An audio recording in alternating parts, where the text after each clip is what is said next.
So this feels like such a huge moment, doesn't it? This could be the test that Southgate needs to cement his credentials on why he is a good coach and not just a man manager. Hello friends, welcome back to the James Allcott channel. Yes, don't have to change your headphones. That is my voice right now. Qatar has finally broken me. I have been in my bed for the last 2 days. That's why there's not been any videos over the last couple of days, so apologies for that. But honestly, this has been one of the most grinding, exhausting, wonderful, revealing trips of my life. But it's finally got me. But I will not be fully broken. Just 3/4 broken. So if you're new to the channel, or if you've been here a while and you haven't hit that subscribe button, do me a favor. It will make me feel a hell of a lot better if you could hit that like button for me. Let's dive into England versus France. What a game this is. So even with Southgate getting England to a World Cup semi-final, of course, and the final of Euro 2020, there's still been criticism over the job he's done. Many people say you've played no one, but this is the match. This is the one to silence those critics, to shut them up. It doesn't get much harder than playing the world champions, and the time has come for England to take them on. Really and truly, I believe this. In the round of 16, England won 3-0 against Senegal, which makes it 3 consecutive clean sheets. We've been brilliant. The 2 goals they conceded were both against Iran, with one being a penalty late on, which for me was weak as piss, to be honest. France also conceded a late penalty against Poland, which means that they're still without a clean sheet themselves, and have conceded 1 goal in each match that they've played. England are also top scorers in the tournament so far with 12, and France are just behind them with 9. However, coming into this match, France are seen as the favourites, and it's more about how England stopped France, and especially, of course, Kylian Mbappe. So how should England set up to give themselves the best chance of defending against France, while maintaining, this is the important thing, maintain that same attacking threat that they've shown in their 4 matches that they've played so far? The obvious change to make would be a back 3 to restrict the space Mbappe can operate in. England were able to beat Germany at Euro 2020 while playing a back 3. They hadn't used this formation in the group stage, but decided to use it in the first knockout stage match. The simple fact is that this setup worked as they kept a clean sheet and they scored those 2 goals. So it makes sense if Southgate wanted to do this again. And although he would get crucified by the press if they were to go on to lose, it wouldn't be a stupid decision, but possibly not the right one. It would most likely see Trippier as the right wing-back and Kyle Walker as the right-sided centre-back, a partnership which has the attributes to defend against Mbappe. Walker has the pace to match Mbappe and would be positioned well to stop him, alongside a wing-back to restrict the space. The trouble with this formation comes when England have the ball, as it changed the way England build from the back and attack the opposition. And although England have played with a back 3 before, they've been better in the build-up with a back 4 in this competition for sure, as more players are in midfield, therefore giving the defenders more passing options. And on top of that, it's also seen Bellingham and Henderson perform superbly well, and that needs to continue, surely. It could also mean Kane gets isolated if more players are in deeper positions. His role as dropping deep has been beneficial as players have been high up the pitch to support him. That could change with a back 3.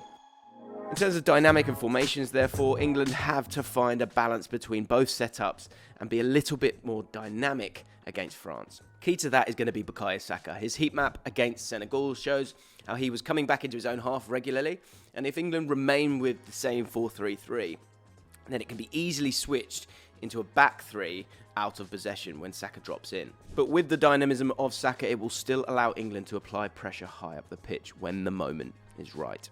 However, when England are defending their own penalty area, it could be beneficial to have Saka drop as a right wing back to create a difficult scenario for Mbappe. He also has the pace to track Mbappe, of course, as well, if needed, and it's simply another man to help Walker in this area. This is a way for England to make their defensive shape more compact, but to keep everything the same in possession. The midfield 3 remains, and wingers can support Kane in attack. There can't be too much focus on Mbappe, though, as Griezmann and Dembele are creative forces in the team. Of course, we can't forget about Giroud either. He massively benefits from the players around him, and they still benefit from him too. France don't have an aggressive press, which is worth noticing, because it should mean that England's defence and midfield will have time on the ball, which will suit them. Their shape out of possession sees Mbappe and Giroud keeping shape but not working too much off the ball, almost waiting for the ball to be won so they can attack. Griezmann drops into midfield to make a 4-4-2 when the opposition get the ball in France's half. Rabiot shifts to the left to cover for the lack of pressing from Mbappe and also for the high positioning of Theo Hernandez on the left flank, another person to be wary of. France attack heavily on that left, which is where England could look to expose them on the counter-attack. Rabiot has had the second most touches in the attacking penalty area for France, so he isn't always there to cover Hernandez or Mbappe. He might have to be that little bit more sensible in this one. So England's lineup. This lineup for England is the same as what they played against Senegal. It's difficult to see where changes will be made if the back four remains. I really believe this formation can help England gain control of the midfield as they build from the back and create an overload with 3 in midfield. England can still have a back 4 when France are passing from the back to put pressure on them, but are able to drop to a back 3 if France push forward. I also think it's crucial to remember the importance of Jordan Henderson and that midfield 3 that have so much energy and legs that they can suffocate the opposition.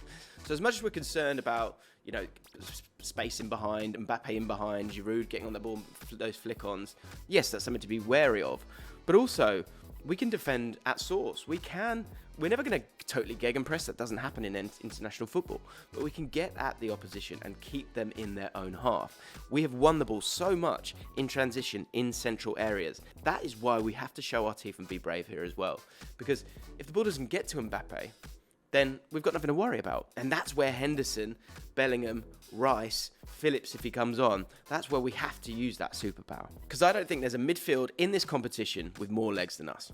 The France lineup is quite easy to predict as it's the same team that they had against Poland and Denmark. They've been able to win both matches with the starting 11, and the players have proven that they have a good understanding of their roles within the team. I actually spoke to Julian Laurent of ESPN, and we're chatting about the back 3, the back 4. Is there any way? He said, when it comes to France, absolutely no way. It will be a back 4. Of course, Didier Deschamps has done that in the past and reverted to it, but he won't be doing it in this one, according to Julian. So let's talk about predictions, and there's some real pressure points in this game. Theo Hernandez and the excitement that he brings on that left-hand side alongside Mbappe, the overload that could appear there, that's one key area. Giroud against those 2 centre-backs, that's a key area. Tchouaméni up against our midfield, they should be worried about that. Can they play around us? Griezmann has been fantastic in this tournament, just floating about, getting on the ball. Is he going to be a bit too good at that? We're going to be able to get at him and stop him and win the ball and then transition. And if we do that and do it again and do it again, do they start to get that little bit worried? Do they start to get that little bit frustrated? And with the goals that they have conceded, can we get ourselves in the lead? And will that make them worry even more? I think this one's so up for grabs. So up for grabs. And it's one where it's, honestly, when it comes to percentages, I think you have to go with the quality of France, 55% to the 45% of England. But there does feel, and maybe I'm just a little bit too close to it, there feels like a really strong mindset in this England team. They're fed up. They're fed up of getting to finals or being nearly men. They want to go and win it. And I think Gareth will go for it. I think he'll go with the back 4. I think he'll go, guys, this is it. This is it for my career. This is it for your career a little bit. Go and beat them. Don't survive and see if we can nick one. Go and beat them. Will that work out? I don't know. I really, really don't know. I hope so. I've consistently said that France will beat us. But I'm an England fan, and this is my channel, and this is my preview. It. England going to win this one. We're going to outrun them. We're going to suffocate them. We're going to have pace in behind. We're going to play with an intensity and a pace. We're not going to hold back. We're not going to wait. We're going to beat them. We're going to beat them 2-1. It's going to be scary. It's going to be amazing. We'll talk about Southgate and the impact and the implications, but I'm going for England. Come on. England to win 2-1. I don't care about the scorers. Just get the victory and move on into the semi-finals. Come on, England. If you enjoyed this video, hit the like button, subscribe to the channel. I'll see you next time.